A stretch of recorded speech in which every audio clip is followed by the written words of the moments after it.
Namaste and welcome to the latest episode of the Dharma podcast. Today is a kind of a special episode in the sense that this episode is dedicated to all the warriors, heroes, and brave hearts who resisted the infamous emergency imposed by Indira Gandhi exactly today, that is on the 25th of June in 1975.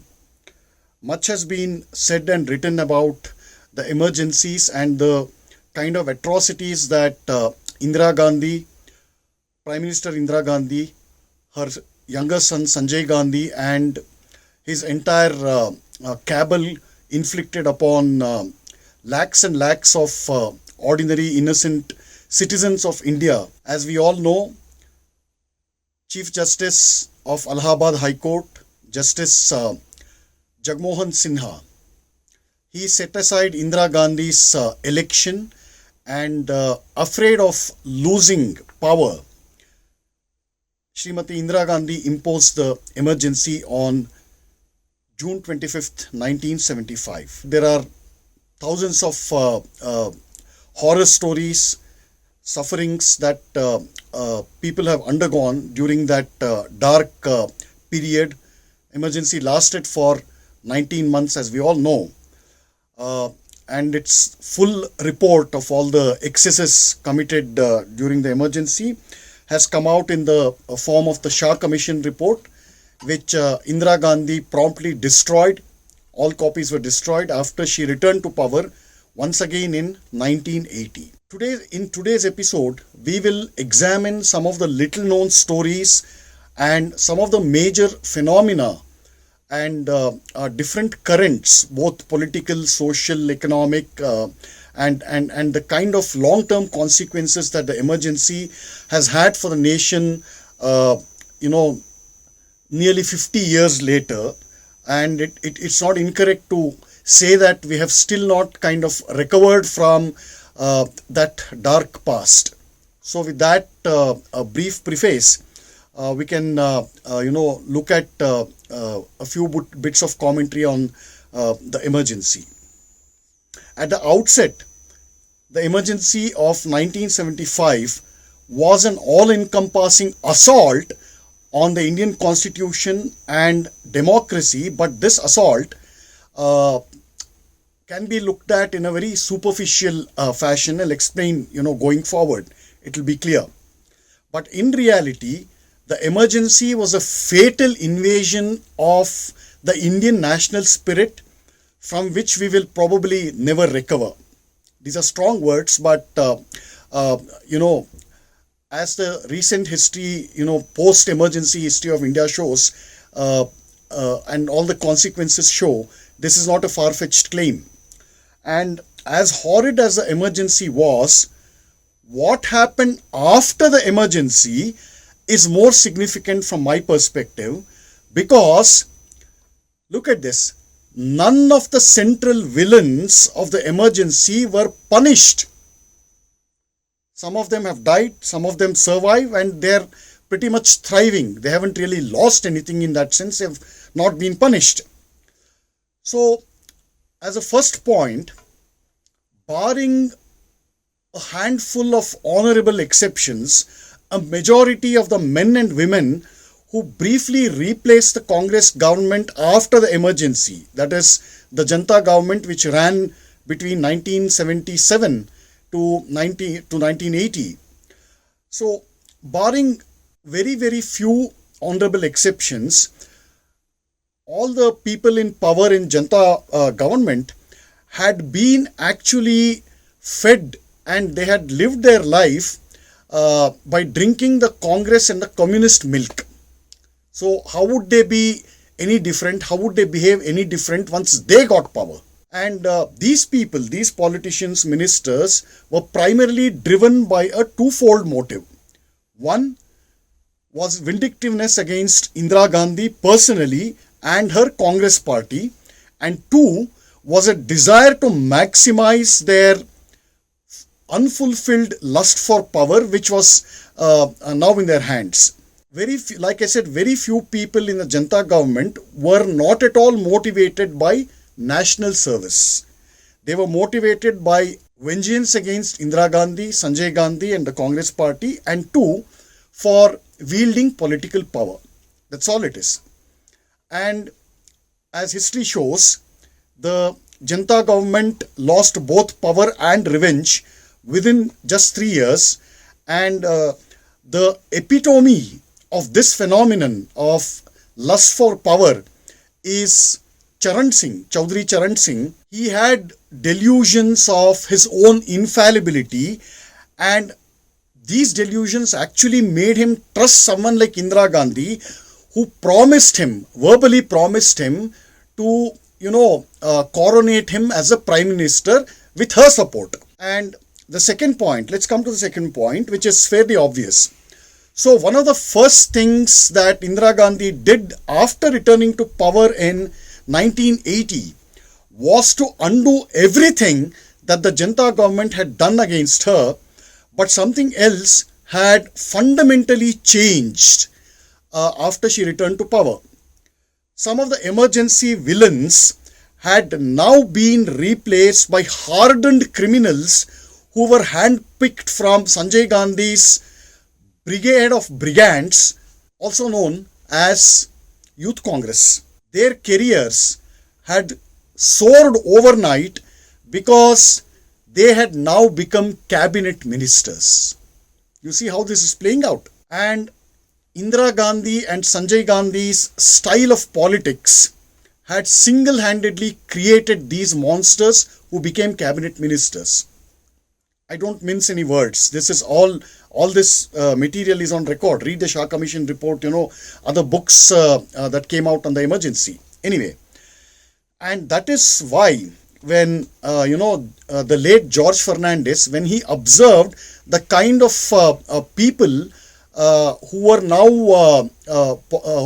inside Indira Gandhi's cabinet after the emergency, this is what George Fernandes said, and I quote, "They all got off the hook very cheap." In other words, the same criminals who had tortured and brutalized countless men and women like George Fernandes now had the last laugh. They were not only unpunished, they were rewarded for their brutality and excesses. This is a real life implication of what I meant when I called the emergency as the invasion and the corrosion of the Indian national spirit. But even more fundamentally, when we go back to the very roots and the evolution of the Indian National Congress, connect the dots, and what we get is this. The emergency was the full-blown dictatorial avatar of the Gandhian intolerance for any opposing views. Before Mohandas Gandhi hijacked and monopolized the entire Congress party apparatus, its whole mass movement machinery, before that, there was a thriving and healthy culture of debate, dissent, argument, and a fair bit of transparency in the party. Congressmen and women were not penalized for speaking their minds in Congress party meetings. They had freedom to utter blunt truths in the interest of the national good.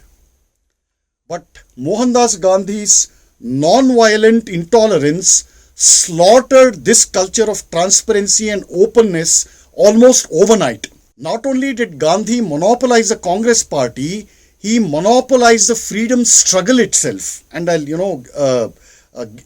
delve into these details in our ongoing series on the history of the Congress party. So this is what Gandhi did. He monopolized both the party and the freedom movement itself. Basically, this was a formula he had. You are a patriot and a freedom fighter only if and only if you publicly swear and wear your unquestioned obedience to Prophet Gandhi.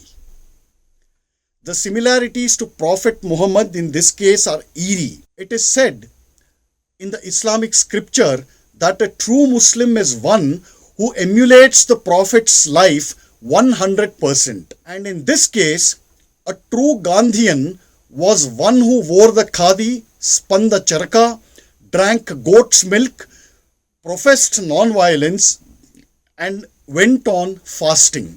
And the ultimate Hajj pilgrimage in the Congress party in those days was a visit to the Sabarmati ashram. Indira Gandhi learned her lessons not from Gandhi but from Nehru, her father. The evil genius of Nawab Nehru had stapled the mouth of this Gandhian consensus by giving enormous largesse, enormous patronage to any person or organization who begged in Gandhi's name.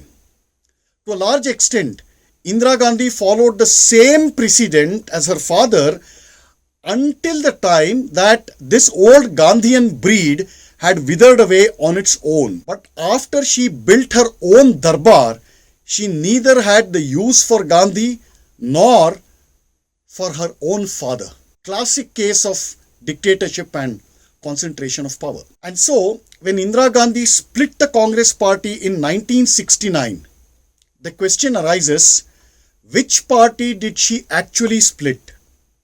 Did she split the Gandhi Congress or the Nehru Congress or both? So this is why it becomes very important for all of us to make this sort of inquiry at the level of the psyche, the human spirit and fundamental human impulses, because only such an investigation, such a study will reveal the unerring truth that Indira Gandhi's emergency would not have materialized but for the Gandhian dictatorship of the Congress party. Mohandas Gandhi maintained his stranglehold, his monopoly over the Congress by executing his dirty tricks from behind the scenes by recruiting spineless stooges like Pattabhi Sitaramaiah. This man was actually responsible, he was pitted against a great stalwart like Subhash Bose, but despite Gandhi's strenuous efforts, Subhash Chandra Bose got elected as the party president. Anyway, I'll tell you that tale in a story in much more detail in a different episode.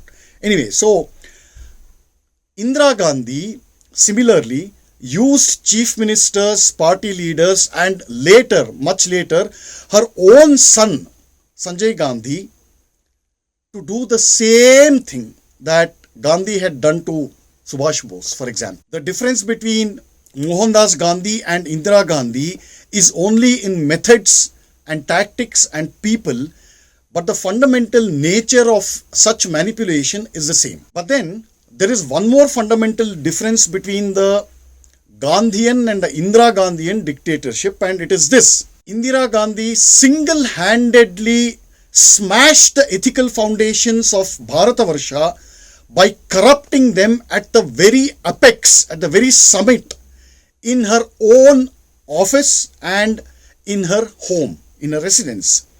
At the height of Indira Gandhi's power, it was commonplace for people in Delhi to see, hundreds of fat suitcases filled with hard cash in the Prime Minister's home. Nobody batted an eyelid.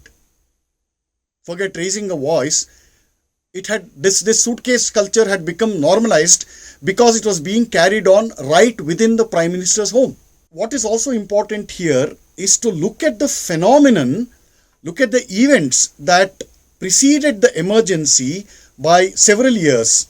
Let me quote Padma Bhushan Dr. S.L. Bhairappa's memorable words. He writes this in his autobiography, Bhitti. Quote, every tactic that Indira Gandhi used, every political manipulation that she launched only annihilated the ethical edifice of an ancient civilization and provoked and unleashed the worst tendencies of human nature. In the Bharata of my time, she was the deadliest ethics-destroying force that ever arose. Close quote. And the emergency was simply the brutal climax. It was a desperate strategy to normalize this national and ethical downfall that she had single-handedly inaugurated and mercilessly implemented. Any political system, including democracy, any political system functions smoothly not on the basis of voting or constitution and laws. They're all fine, they're needed, yes. But that is not enough. Any good, well-functioning, well-oiled political system functions well fundamentally because of trust. It is a most prized treasure in the hands of any politician. But the tragedy of independent India is a fact that not one member of the Nehru dynasty had actually earned the trust of the Indian people, but they had got it unasked by millions of naive Indians who fully trusted them, gave their complete goodwill.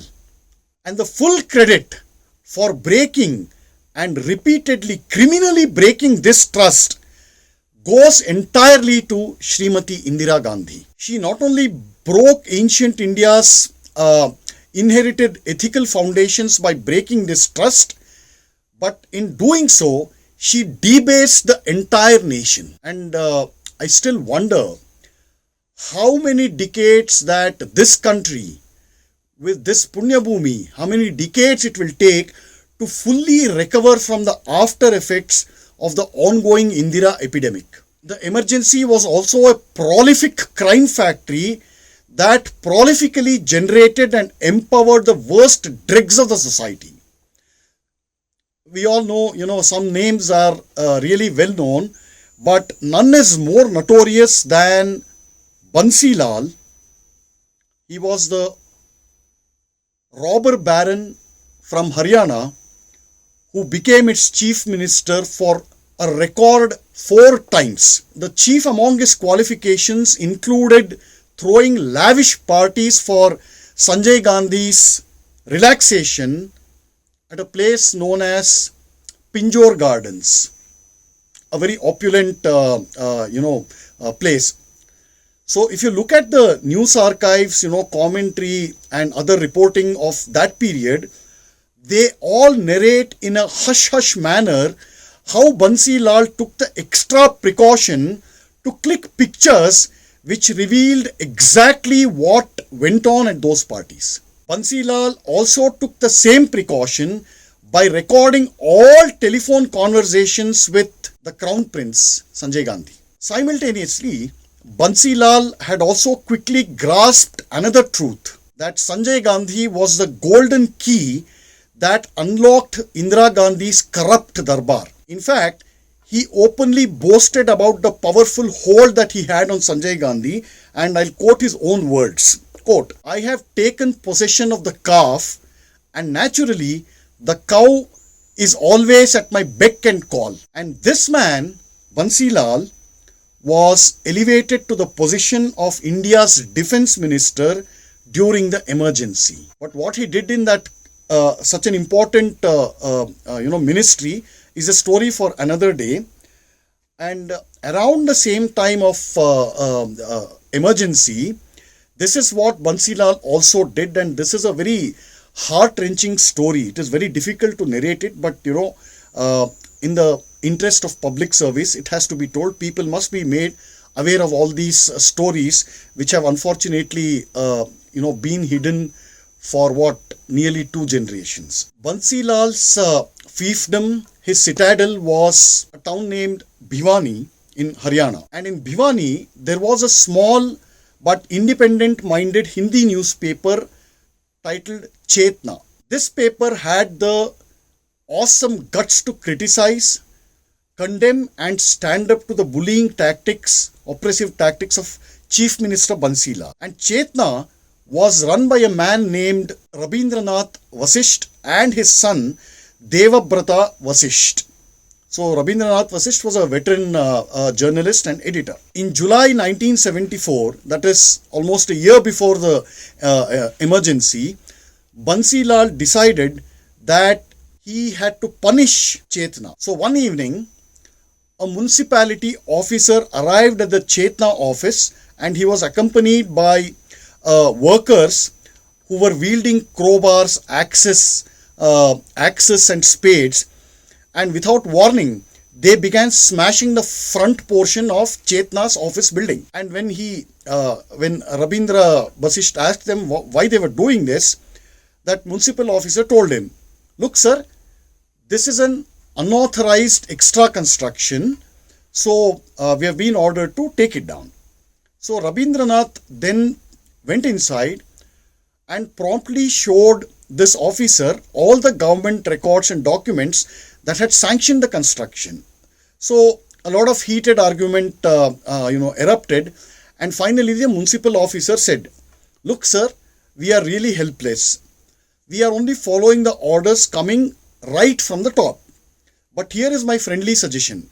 If you want this demolition to stop writing against the chief minister and tell your son and editor to give a written undertaking that he will not write anything negative against the chief minister from now on."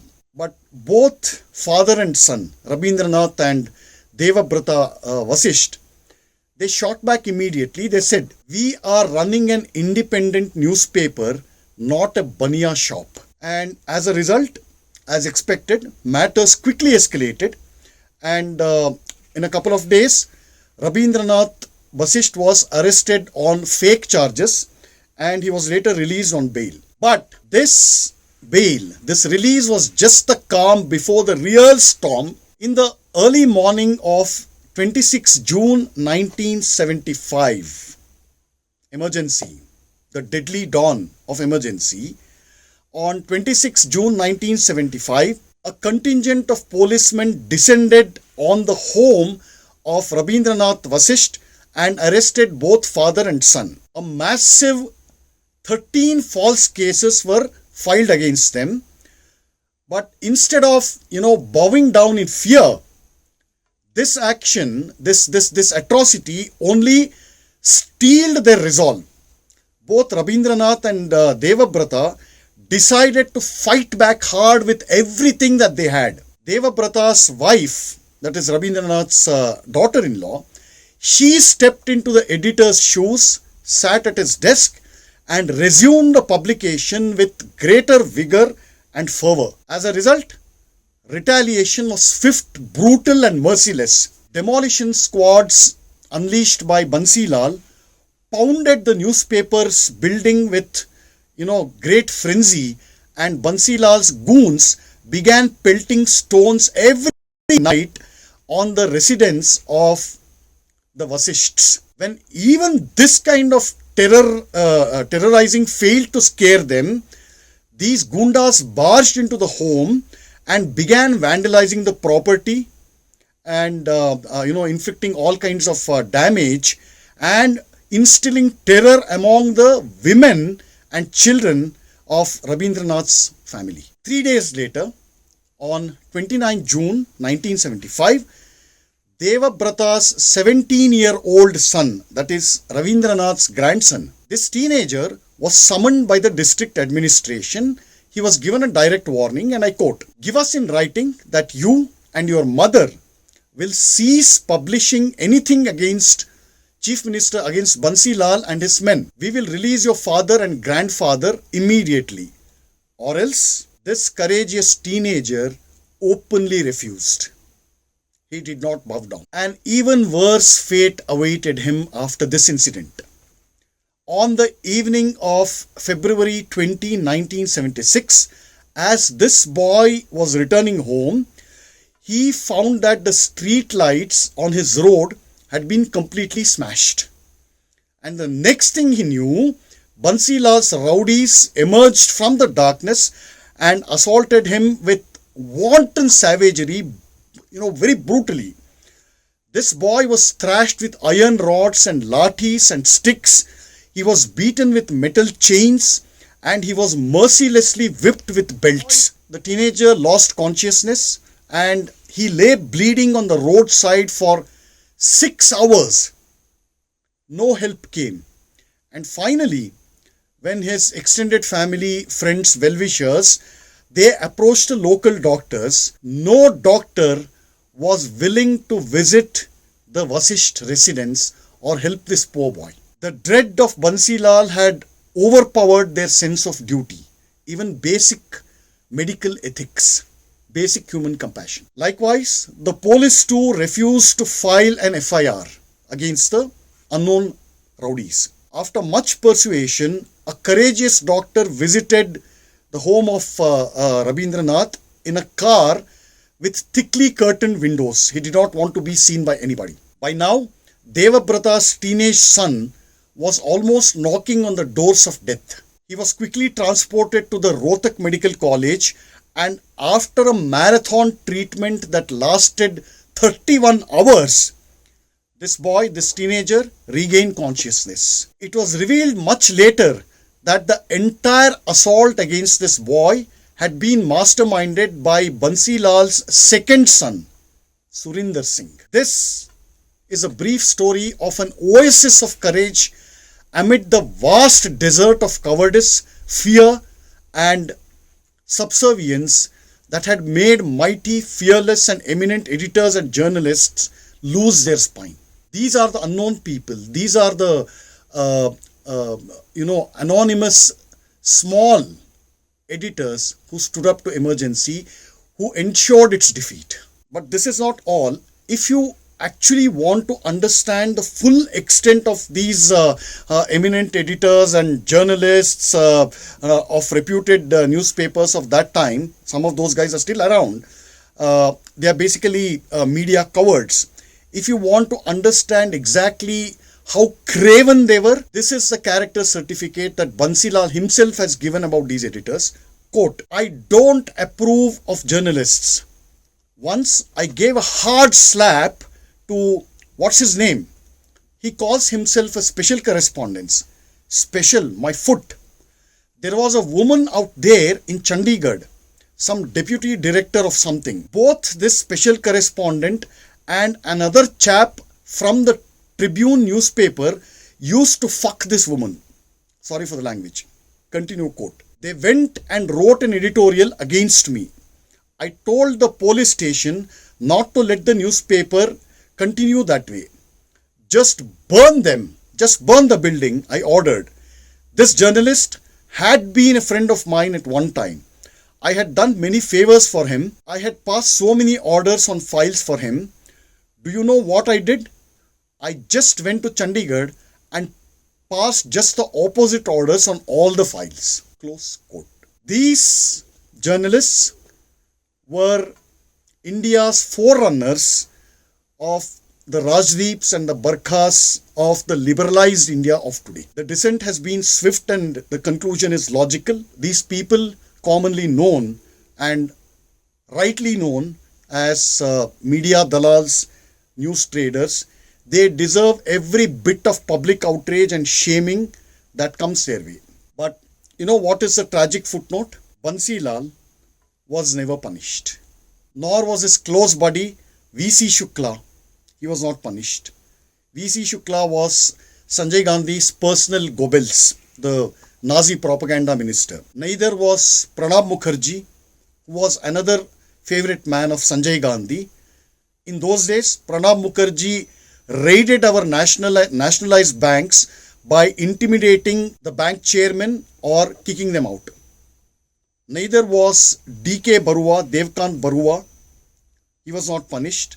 He was a guy who coined the infamous slogan, "India is Indira and Indira is India." The other infamous celebrity of emergency, Rukhsana Sultana, who used to call herself as the ruler of Delhi, she was not punished. She also called herself as the Nasbandi head, and she had a powerful rival in the form of another lady known as Ambika Soni, and the same Rukhsana Sultana had once described Ambika Soni as, quote, "a woman who wormed her way up from bed to bed," close quote. These are Rukhsana Sultan's words, not mine. And again, the same Ambika Soni, who carried out a record 13,000 forced sterilizations at a place known as Dujana House in less than a year.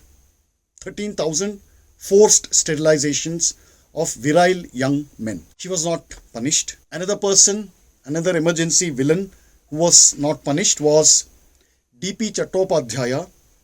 This great man routinely plundered state trading corporations to the tune of 500 crores, and this was in the late 1970s, mid to late 1970s. He was not punished. Another person who was unpunished was Yashpal Kapoor. He used the government and official machinery for Indira Gandhi's election campaign. He also started a lucrative side business. He founded something called the National Forum of Journalists, and he recruited scores of senior editors, correspondents and reporters, and he bribed them to write positive stories about the notorious 20-point program which was envisaged by the great Sanjay Gandhi. Another person who remained unpunished was R.K. Dhawan. In those days, he was considered as one of the biggest land sharks in the Bansilal ruled state of Haryana. Another person who was not so notorious but who did much damage was P.N. Haksar. He was once described by Soviet Russia as our man in Indira's PMO. The Congress party's split was strategized in the office of this man, P.N. Haksar. And it was the same Haksar who ceded the precedent of using government power to crush Indira Gandhi's political dissenters and opponents. It was also Haksar who remodeled the RAW as Indira Gandhi's private spy agency. Another person who was not punished was this infamous flamboyant yoga guru, Indira Gandhi's personal yoga guru, Dhirendra Brahmachari. This man had built a lavish den of sin and deal making in Kashmir. It was his own private kingdom. The details are well known. Another emergency villain who was unpunished was a man named Rajni Patel. He was very influential in Maharashtra, especially in Bombay in those days. He was the unofficial fund collector for the Congress party. He used to routinely call all sorts of evil capitalists and businessmen and force them to pay money to the Congress coffer, or the option or the alternative was to face unrelenting IT raids, income tax raids.